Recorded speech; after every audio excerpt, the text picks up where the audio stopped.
Calling it an immediate hazard, the U.S. Department of Transportation is putting new reporting requirements on railroads shipping more than 1 million gallons of Bakken crude oil by train. A much larger amount than that moves through Oklahoma daily. In fact, at any given time, there may be tens of millions of gallons of crude oil sitting on rail lines in a 3-mile radius of Oklahoma's most populous city.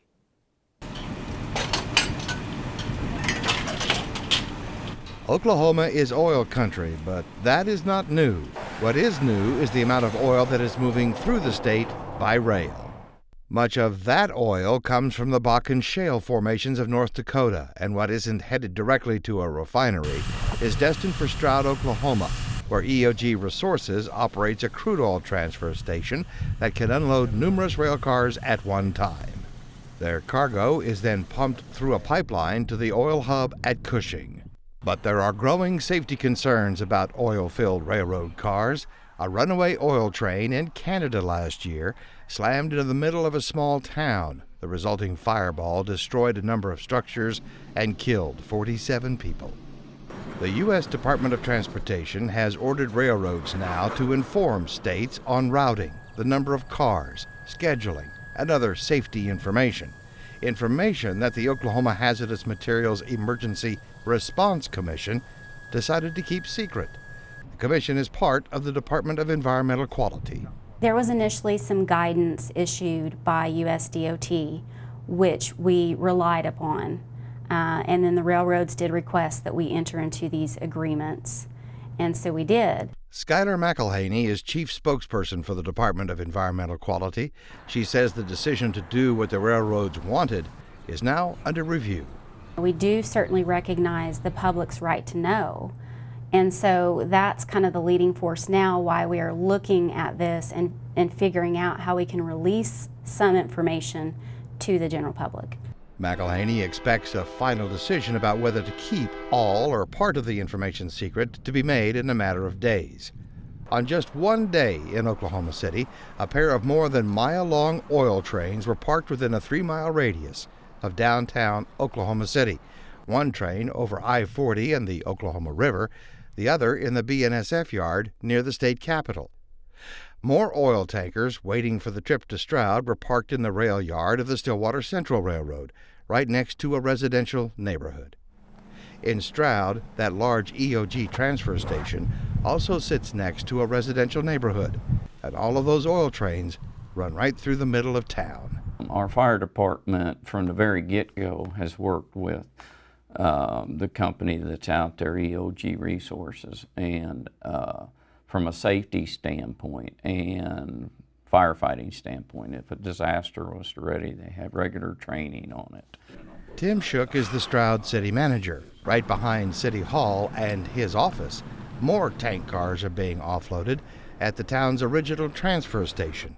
It pumps out of the tankers into trucks that haul it either to a refinery or to Cushing.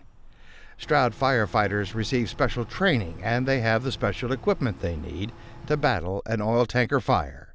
We have equipment and foaming materials out at the site. We also have our equipment here in town. City Manager Shook says they take the safety issues very seriously, being fully aware of what can go wrong when working with crude oil. And we have regular conversations with them, talk about those type of issues, because we have a responsibility to our public here in Stroud and keep them as safe as possible. There are many other hazardous materials stored across the state, many in close proximity to residential areas. Lisa Kuffler is chairperson of the local Emergency Planning Committee for Oklahoma County. The LEPC, as it is known, has a job of keeping track of what's at those facilities. If they have a large amount of a very scary substance, then yes, we're going to focus on those, especially if they're more in rural areas where you might have a volunteer fire department. Then we want to make sure that they're getting the support that they need to appropriately respond to that. Every county in Oklahoma has an LEPC, a structure that was put in place following the chemical leak in Bhopal, India in 1984 that killed thousands of people.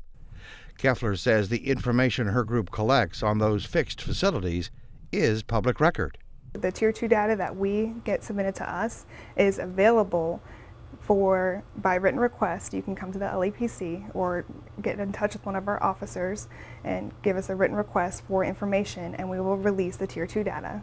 David Barnes is Director of Emergency Management for Oklahoma County. He says people have to be prepared for disasters, especially living in Oklahoma, and they can't do that if they don't know the threats that are around them. It's important that the public know. I would not withhold information. There may be some specifics, say specific routing information and times of transports and those kind of things that don't necessarily need to be public knowledge on every street corner. But just knowing that those could exist and that those hazards and those materials could be present at any given time, I think that's the important piece. And Barnes says it is concerning that if something goes wrong, the impact could be huge, simply because of where the rail lines go. The way our nation grew was basically at the hands of the railroad, and in many cases those rail lines still run right through the middle of every town. There is one other major safety concern with the oil trains. The tankers most railroads use were built in the 1960s and are known as DOT 111s. They are also known as the Pinto of rail cars because they rupture easily and explode. In Canada, all DOT 111s will be off the tracks by 2017. And now the U.S. DOT wants them gone from American railroads in that same time frame. Nearly all oil tankers moving through Oklahoma City and scores of other Oklahoma communities right now are DOT 111s. And there are a lot of them throughout the United States. The Congressional Research Service says U.S. railroads carried more than 434,000 carloads of crude oil, roughly 300 million barrels last year. This year, that is expected to increase to more than 650,000 tankers of crude oil, some coming through a neighborhood near you.